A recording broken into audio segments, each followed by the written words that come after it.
আসসালামু আলাইকুম রহমতুল্লাহি ওয়া বারাকাতুহু। অবসরে তালিম পর্বে আপনাদের স্বাগত। সেই সাথে তাদেরকে ধন্যবাদ জানাচ্ছি যারা তালিম পর্বে বিভিন্ন কমেন্টস বিভিন্ন মতামত প্রকাশ করে আমাদের সহযোগিতা করেন। তাদের প্রতি আন্তরিক শুভেচ্ছা এবং মোবারকবাদ। আশা করি শেষ পর্যন্ত আপনারা আমাদের সাথেই থাকবেন।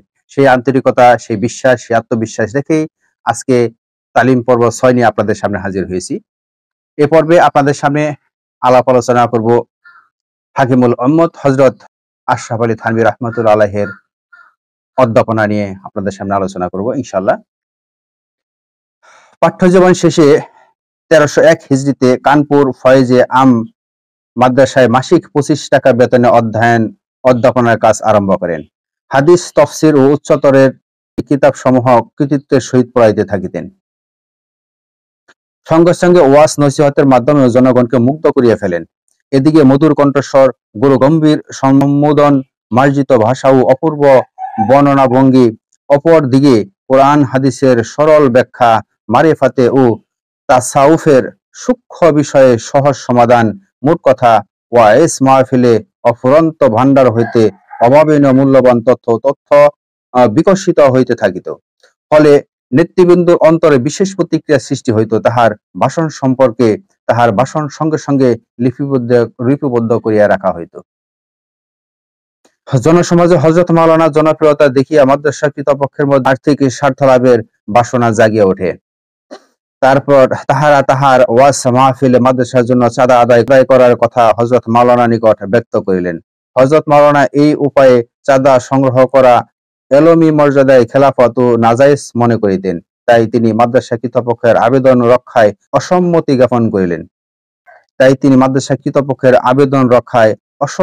জ্ঞাপন করিলেন।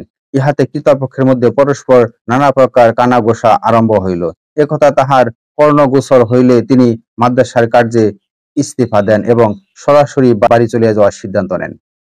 এলেমে দুনু দর্শন শাস্ত্রে এমন বিজ্ঞ ব্যক্তি দুর্লভ ভাবিয়া জনাব আব্দুর রহমান খান ও জনাব কেফায়াত উল্লাহ সাহেবদ্বয় মাসিক ২৫ টাকা বেতনে টফকাপুরের অপর একটি মাদ্রাসায় অধ্যয়নের কাজের জন্য তাহাকে অনুরোধ করেন। এলেমে দ্বীনের খাতিরে হযরত মাওলানা তাহার অনুরোধ রক্ষায় সম্মত হন। টফকাপুর গ্রামে মসজিদের নামানুসারে মাদ্রাসার নাম রাখিলেন জামেউল উলুম। আরো কানপুরে এই মাদ্রাসা বিদ্যমান আছে এবং তাহার স্মৃতি ঘোষণা করিতেছেন। তিনি একাধারে ১৪ বছর জামেউল উলুমে এলেমে দ্বীন শিক্ষাদানে মশগুল থাকেন। অতঃপর ১৩১৫ হিজরির সফর মাসে স্বীয় মুর্শিদ শাইলুল আরব ও আজম কুতুবে আলম হযরত হাজী ইমদাদুল্লাহ হাজেরে মক্কি সাহেবের অনুমতিক্রমে কানপুরের সংস্রব ত্যাগ করিয়া থানা ভবনে আসিয়া উম্মতে মুহাম্মদিয়ার সংস্কার সাধনে আত্মনিয়োগ করেন। বুজুর্গগণের খেদমতে মাওলানা আশরাফ আলী থানভী। আল্লাহর অলিগণের প্রতি হযরত হাকিমুল উম্মতের ভক্তি ও মহব্বত ছিল অত্যন্ত গভীর। তিনি বলিতেন, আল্লাহ অলিদের নামের বরকতে রূহ সজীব এবং অন্তরে নূর পয়দা হয়। তিনি প্রায়ই বলিতেন, তরিকতের পথে আমি রিয়াজত ও মুজাহাদা করি নাই। আল্লাহ পাক যাহা কিছু দান করিয়াছেন সমস্ত শ্রদ্ধেয় উস্তাদ ও বুজুর্গগণের দিনের আন্তরিক দোয়া ও তাওয়াজ্জুর বরকতে পাইয়াছি।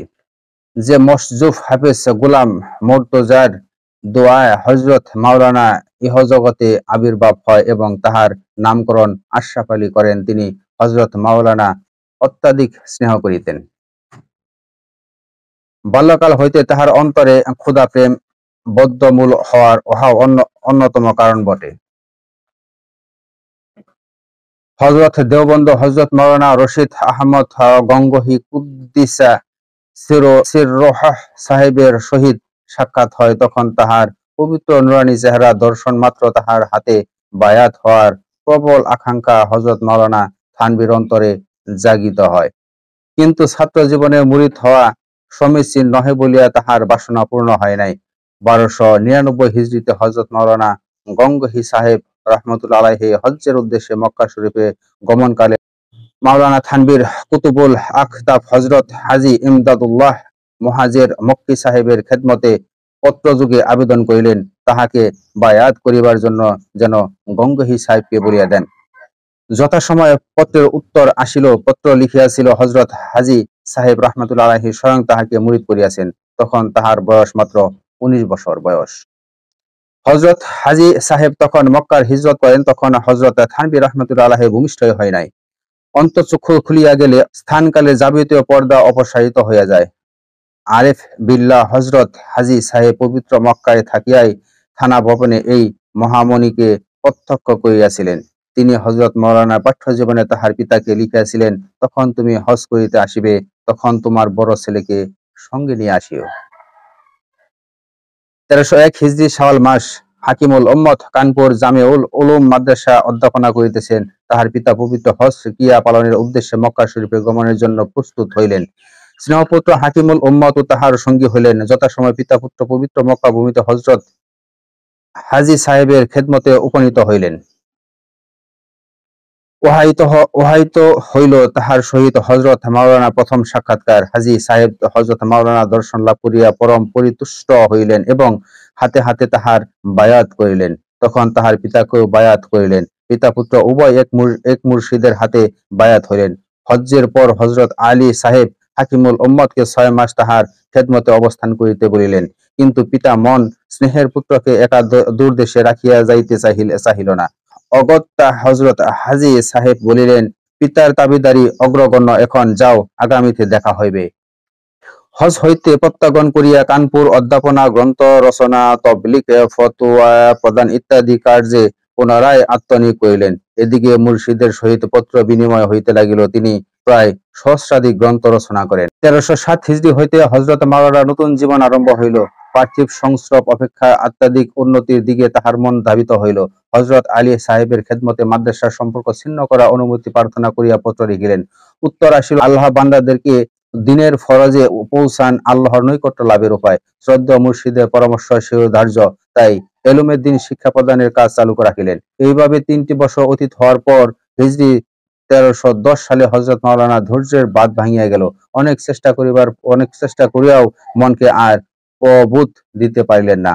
আর মুর্শিদ বলিয়াছিলেন, মিয়া আশরাফ আলী ৬ মাস আমার নিকট থাক।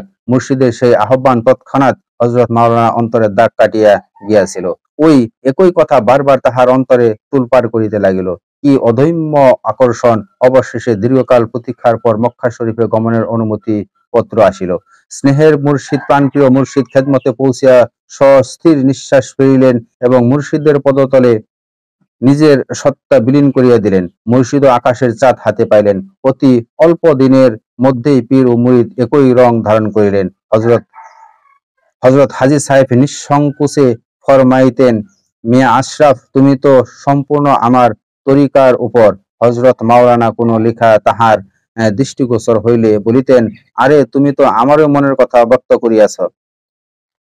হযরত হাজী সাহেবের খেদমতে মারিফতের সম্বন্ধে কেহ কোনো কথা জানিতে চাহিলে তিনি হযরত মাওলানার দিকে ইঙ্গিত করে বলিতেন, একে জিজ্ঞাসা কর, সে উহা ভালরূপে বুঝিয়াছে। উহার কারণ মুর্শিদ বুঝিতে পারিয়াছিলেন, মুর্শিদের আধ্যাত্মিক উন্নতি পূর্ণতার স্তরে পৌঁছিয়াছে। ৬ মাসে মাত্র ১ সপ্তাহ বাকি থাকিতে হযরত আলী হাজী সাহেবের খেদমত হইতে বিদায় অনুমতি চাহিলে তখন হযরত হাজী সাহেব তাহাকে খাস করিয়া ২টি ওসিয়ত করিলেন। তার মধ্যে ১ নম্বর ওসিয়ত হলো, মিয়া আশরাফ আলী, হিন্দুস্থানে গিয়া তুমি একটি বিশেষ অবস্থায় সম্মুখীন হইবে, তখন তড়া করিও না। ২ নম্বর ওসিয়ত তিনি বলিলেন, কানপুর হইতে মন উড়িয়া গেলে অন্য কোথাও সম্পর্ক স্থাপন করিও না, আল্লাহর উপর ভরসা করিয়া থানা ভবনে অবস্থান করিও। হিজরির ১৩১১ সনে প্রিয় জন্মভূমি থানা ভবনের আহ্বান হযরত মাওলানাকে বিচলিত করিয়া তুলিল। অবশেষে শ্রদ্ধেয় মুর্শিদের ওসিয়ত ও আধ্যাত্মিক সম্পদ সহ থানা ভবনে আসিয়া হাজির হইলেন। হযরত হাজী সাহেব কেবল হযরত মাওলানা এত অধিক পরিমাণে স্নেহ করিতেন যে কেহ মাওলানার পরিচয় জিজ্ঞাসা করিলে তিনি তাহাকে নাতি বলিয়া পরিচয় দিতেন। অত্যাধিক স্নেহবশত তিনি তাহাকে মিয়া আশরাফ বলিয়া সম্বোধন করিতেন। একবার মুর্শিদে আলা প্রিয়তম শিষ্যকে স্বীয় খাস কুতুবখানা দিতে চাহিয়াছিলেন। হযরত মাওলানা আরজ করিলেন, এই সব কিতাব তো আধ্যাত্মিকতার খোলস মাত্র। অনুগ্রহ করিয়া ইহা পরিবর্তনে আমার সিনায় কিছু দান করুন। প্রিয়তম শিষ্যের এমন গভীর তত্ত্বপূর্ণ আবদার শুনিয়া মুর্শিদ বলিলেন, হ্যাঁ সত্য বটে, কিতাবে আর কি আছে? সবই তো সিনাই রহিয়াছে। মুর্শিদের আন্তরিক দোয়ার মাওলানা অন্তরকরণ এলেমে মারিফত ভরপুর হইয়া গেল। বিদায় প্রাণকালে হযরত আলী সাহেব মোরাক্কাবা করিয়া বলিলেন, আশ্চর্য, ইহা সম্মান কাশেম ও রশিদকে অতিক্রম করিয়া গেল। বস্তুত এই ভবিষ্যৎবাণী অন্তরে অক্ষরে প্রতিফলিত হইয়াছিল। সম্মানিত প্রিয় দর্শক মন্ডলী, অবসরে তালিম পর্বে আজকের মতো বিদায় নিচ্ছি। তবে আজ যাচ্ছি, আগামী পর্বে আপনাদের সামনে আবারও উপস্থিত হব অবসরে তালিম পর্ব নিয়ে। সে পর্যন্ত আপনারা আমাদের সাথে থাকুন, ভালো থাকুন, সুস্থ থাকুন এবং সুন্দর থাকুন। সেই আশাবাদ ব্যক্ত রেখে আজকের মতো বিদায় নিচ্ছি। আসসালামু আলাইকুম ওয়া রাহমাতুল্লাহি ওয়া বারাকাতুহু।